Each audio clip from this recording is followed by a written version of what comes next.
News room live sponsored by Chandragupta academy, top floor, Rama Govind palace, Rewa.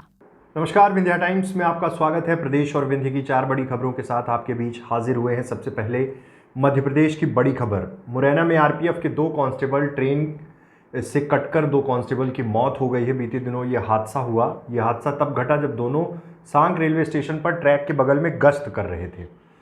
इसी दौरान train आई और दोनों इसकी चपेट में आ गए। घटना मंगलवार रात तकरीबन 8:30 बजे की है।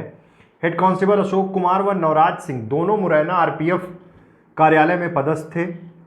दोनों की ड्यूटी मुरैना में लगी थी। दोनों सांग रेलवे स्टेशन पर गश्त के लिए निकले थे। रात का समय था, ट्रैक पर ही गश्त कर रहे थे। इसी दौरान दिल्ली से चेन्नई जा रही 12,270 दुरंतो एक्सप्रेस की चपेट में आने से दोनों की दर्दनाक मौत हो गई। आरपीएफ अब इस बात का पता लगा रही कि गश्त के दौरान आमतौर पर आरपीएफ प्लेटफॉर्म पर रहती है, ना कि ट्रैक के बीच में। दोनों जवान ट्रैक के बीच में क्या करने गए थे, इसकी जांच की जा रही है। ट्रेन रोक कर घटना के दौरान दुरंतो एक्सप्रेस के इंजन के निचले हिस्से में उनकी बंदूक फंस गई। इस पर ट्रेन के ड्राइवर ने ट्रेन रोककर उनकी बंदूक निकालकर स्टेशन मास्टर को सौंपी।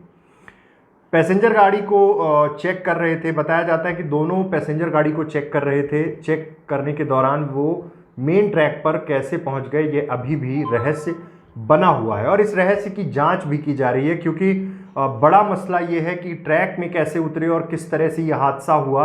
ये दोनों चीज़ें अभी इन्वेस्टिगेशन में हैं और देखना है कि इस पर क्या अंतिम फैसला होता है, यानी क्या निकल के आता है कि आखिर ये घटनाक्रम किस तरह से हुई। दूसरी खबर की बात करते हैं। छोटी सी शरारत के कारण एक परिवार में दिवाली की खुशियां मातम में बदल गईं। मंदसौर में स्टील के टिफिन में रखकर सुतली बम फोड़ने के दौरान एक हादसा हुआ। धमाके के बाद टिफिन का टुकड़ा वीडियो बना रही बहन के पेट में घुस गया। अस्पताल ले जाते समय रास्ते में उसकी मौत हो गई। घटना बुधवार दोपहर की है।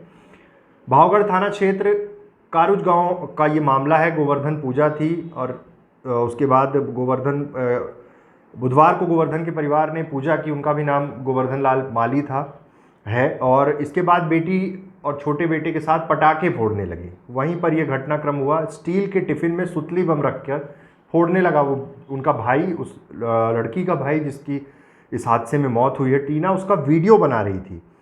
इस दौरान बम के धमाके के साथ स्टील टिफिन का नुकीला हिस्सा उड़कर टीना के पेट में जा घुसा। वहीं बहुत ज़्यादा ब्लीडिंग हुई और उसके बाद जब अस्पताल ले जाया गया, पहुंचने के पहले ही उसकी मौत हो गई। फॉरेंसिक टीम जांच कर रही है कि किस तरह से कितना तेज ब्लास्ट था, कितना पावरफुल था जो चीज़ सुतली बम में फोड़ा जा रहा था, और ये स्टील का टिफिन कैसे पेट तक गया। ये तमाम चीज़ों पर ये जांच चल रही है। तीसरी खबर की बात करते हैं। मध्य प्रदेश के पूर्व मंत्री और मौजूदा लघु उद्योग निगम अध्यक्ष इमरती देवी का एक बार फिर से एक बयान सोशल मीडिया में सुर्खियां बटोर रहा है। ये विवादित बयान है। ग्वालियर जिले की भितरवार तहसील का है। यहाँ 96 गांव की महापंचायत लगी हुई थी। पंचायत में एक विवादित भूमि पर बाबा साहब अम्बेडकर की मूर्ति को लेकर विवाद था। इस दौरान इमरती देवी भरे मंच से सरकारी जमीन पर एक जाति विशेष के लोग को कब्जा करने के लिए उकसाती नजर आईं। इसके साथ ही पुलिस प्रशासन पर अभद्र भाषा का प्रयोग भी किया। इमरती के बयान पर बीजेपी एससी मोर्चा के राष्ट्रीय अध्यक्ष ने कहा, किसी भी व्यक्ति को सरकारी जमीन पर महापुरुषों की प्रतिमा लगाने का अधिकार नहीं है। वहीं कांग्रेस और क्षत्रिय महासभा ने इमरती देवी के बयान पर कड़ी आपत्ति जताई है। पूरा मसला सामने है और जिस तरह से चीज़ें हुई, एक बड़ी पंचायत थी, 96 गाँव की महापंचायत थी। पंचायत में एक विवादित भूमि पर बाबा साहब अम्बेडकर की मूर्ति को लेकर यह विवाद था और वहाँ पर इमरती देवी ने ये बयान दिया। और इस बयान के बाद अब देखना है कि क्या कुछ बीजेपी करती है, क्योंकि बीजेपी एससी मोर्चा के राष्ट्रीय अध्यक्ष ने कहा किसी व्यक्ति को सरकारी जमीन पर महापुरुषों की प्रतिमा लगाने का अधिकार नहीं है। आखिरी खबर की बात करते हैं। रीवा जिले के सिरमौर थाना अंतर्गत मेंटेना नहर में सेल्फी लेते समय डूबे युवक की 26 घंटे बाद लाश बरामद हो गई। बुधवार की सुबह रेस्क्यू ऑपरेशन में देरी होने पर परिजन आक्रोशित हो गए। देखते ही देखते डभौरा और क्योटी रोड में चक्का जाम कर दिया। इधर जाम की सूचना पर स्थानीय भाजपा विधायक दिव्यराज सिंह समझाइश देने पहुंचे तो विधायक मुर्दाबाद के नारे लगाए गए, जिससे लॉ एंड ऑर्डर की स्थिति निर्मित हो गई। ऐसे में सिरमौर एसडीएम नीलमणि अग्निहोत्री, एसडीओपी नवीन तिवारी, थाना प्रभारी बैकुंठपुर, थाना प्रभारी, तमाम लोगों को बुलाया गया, पूरे महकमे को बुलाया गया। भारी पुलिस बल वहां पर तैनात किया गया। हालांकि